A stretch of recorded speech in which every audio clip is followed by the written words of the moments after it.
Hello and welcome. Today I'm joined by Eddie Wyvill, who is Head of Corporate Development at Amaroq. How are you today, Eddie? Morning, Zach. How are you? Very well. In fact, I'm so excited they've actually put this on video rather than just an audio because it's apparently good times for your company at the moment. Yeah, indeed it is. We're about to pour our first gold bar. So it's sort of the end of a 7-year journey, 8-year journey to get there in Greenland. So I think it's So, going to so be a why monumental why? So moment. the obvious question is, well, why are you doing that? Because most companies on the London market they just talk about it. They don't actually. Well, I mean, who would actually produce one? You should just keep saying I know, it's we're ridiculous, isn't working it? on it. Well, this time next year or the year after, uh, Yeah. or it's going well, or we've got a pre-feasibility study, or we've got a DFS, or we've got you're actually there now. Yeah, we're there now. Yeah, yeah. I mean, it's imminent. We've said Q4.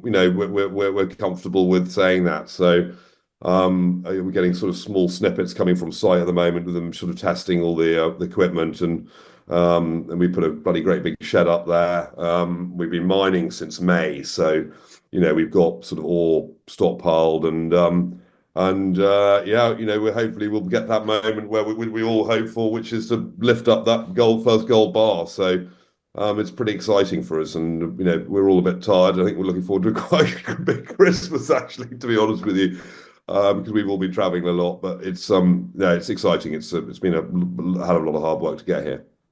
And for those who are not familiar with the company that spent the last 7 years trying to produce one gold bar, how many more gold bars could we get? Quite a few, we hope. I mean, we're so to give you, I don't know if give everyone a little history into it. I think we're developing the Nalunaq mine in Greenland, the South Greenland. So it was a past historic mine that produced 350,000 ounces, and at a very good grade, about 15 grams a ton. In the past, it shut down 2014 due to past operator issues, and obviously we came back in it. There was talk that they'd mined the gold out of the mountain, and then we went back in and we've drilled, over the last 6 years, a huge amount of holes in it. It looks like a sort of shotgun victim. And the gold continues. It's high grade. We've got a resource of 320,000 ounces at 28 grams a ton, which is probably one of the highest, well, probably is the highest resource in the world. So where we took a decision over the last 2 years that we were going to trying to get this mine back into production. So we've had a series of fundraisers. We listed on the Icelandic Stock Exchange, which gave us access to capital, which currently London wasn't giving us, but it gave us that capital. So we've pretty much done it via pure equity, which is great. We've got a small debt facility that we may go into at the beginning of ramp up, but we know we're hoping to get shortly out of that. So yeah, the idea is that we've now finished, or we're just finishing phase one of building a 300-ton per day plant. We've gone pretty low on our what grade we anticipate. As I say, it did mine at 15 grams a ton. We've gone slightly lower that just to make sure that expectations are there, but we think we'll beat it. And so, if you sort of put those rough figures in at today's gold price, if it's anywhere around that sort of grade, and we're running at 300 tons a day, then you were looking to be producing 45 to 50,000 ounces of gold a year. So quite a few gold bars. And obviously, being a narrow vein mine, which has its problems but also has its benefits, because we essentially don't have to mine out much rock to get a lot of gold.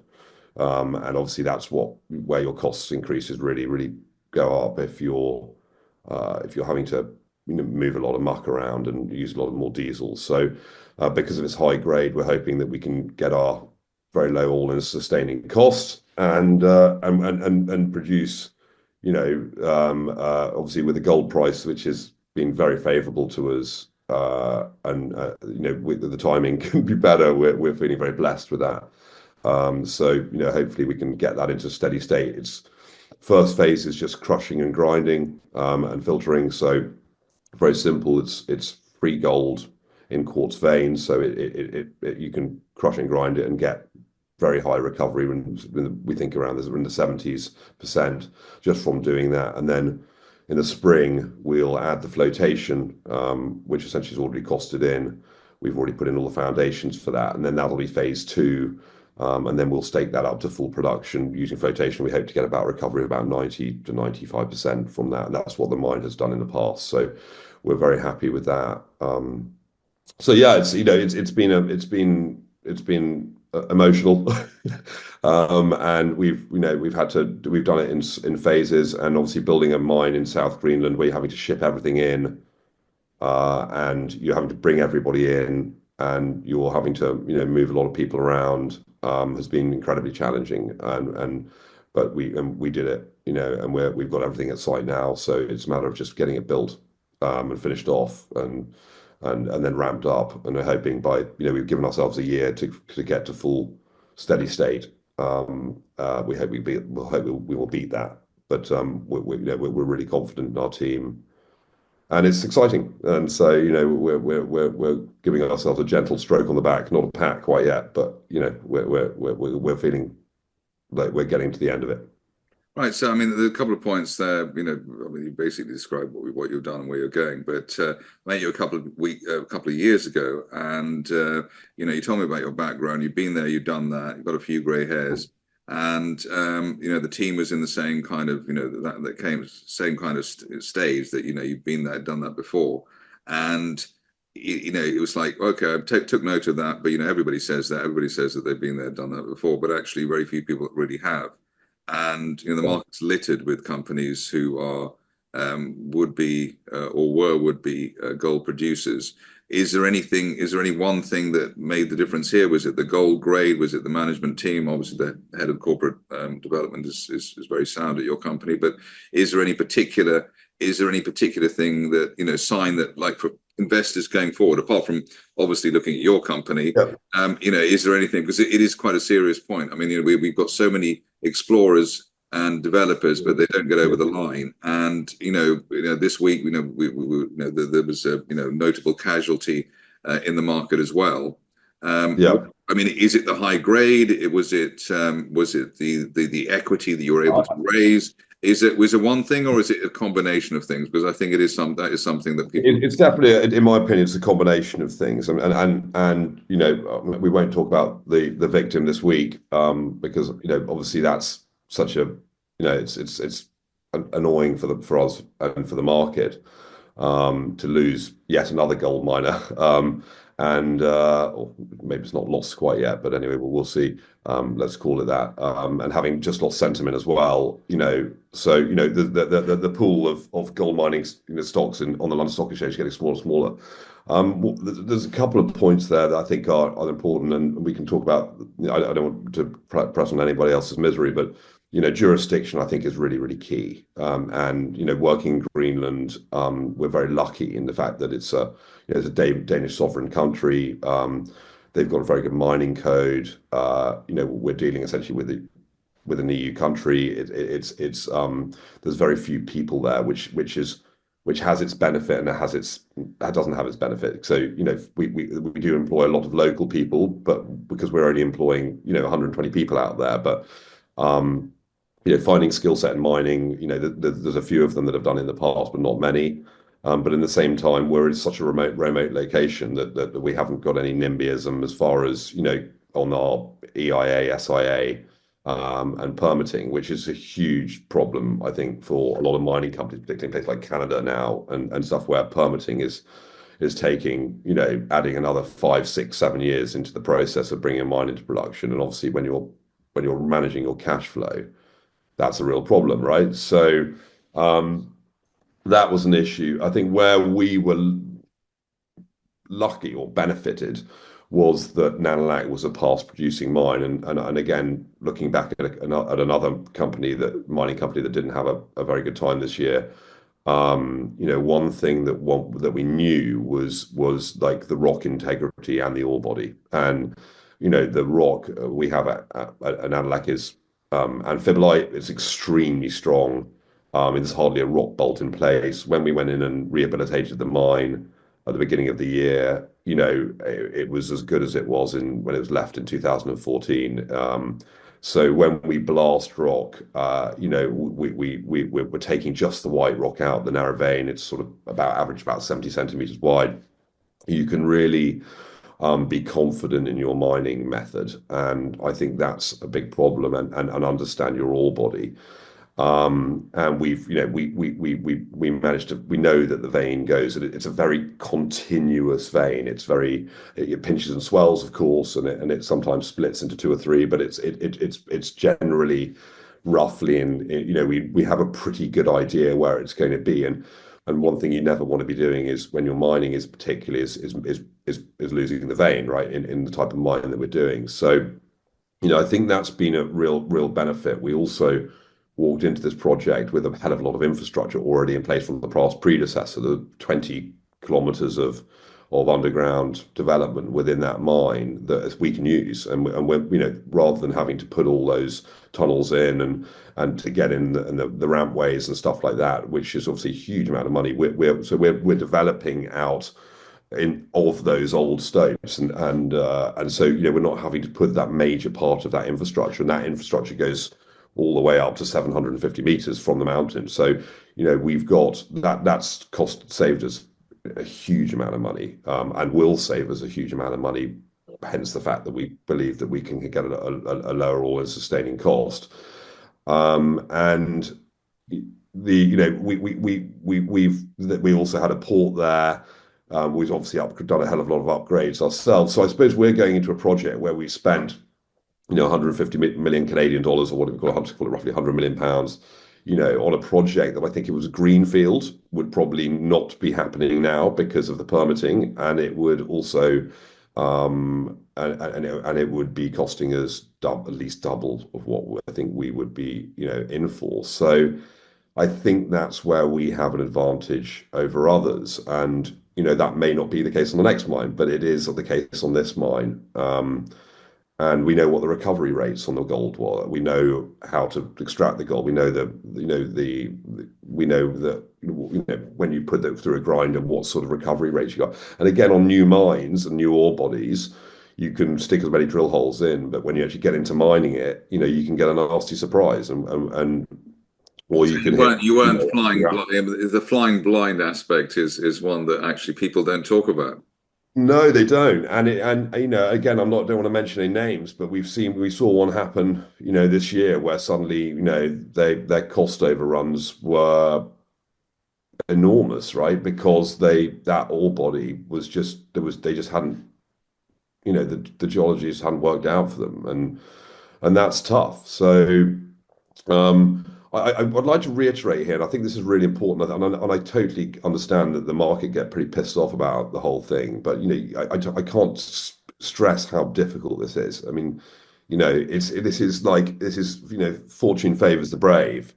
I don't know whether we're brave or stupid, quite frankly. I think Elder, our CEO, has been incredibly strong as a leader, and but we're all absolutely shattered, and we're spending a hell of a lot of time away from our families and children, and to get it done. But I mean, I just wouldn't recommend it to anyone, quite frankly. I suppose it's the equivalent of you're trying to land on the moon every time successfully without anything going wrong, and and that's exactly it, right? With the forces of nature being thrown at you, left, right, and center, just when you don't want them to be. So, I mean, and dealing in a remote location like that in Greenland is what you've got in front of you. So, everything that you think could ever potentially go wrong, you have to double prepare for. You have to have 5 times the inventory for, because you can't just pop down to Kmart and pick it up. You can't just get a diesel filter from down the road. You've got to have 40 of them.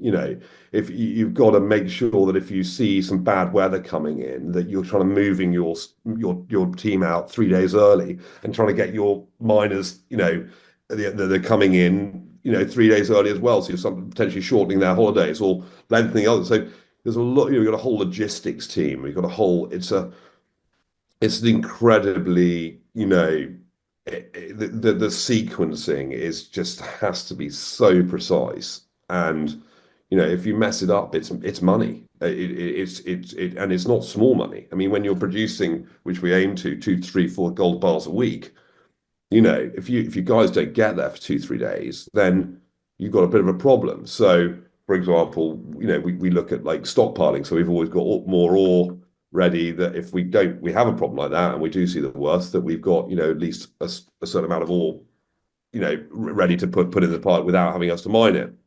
And when we've got the benefit of maybe having two mining teams there, we maybe get a bit of excess.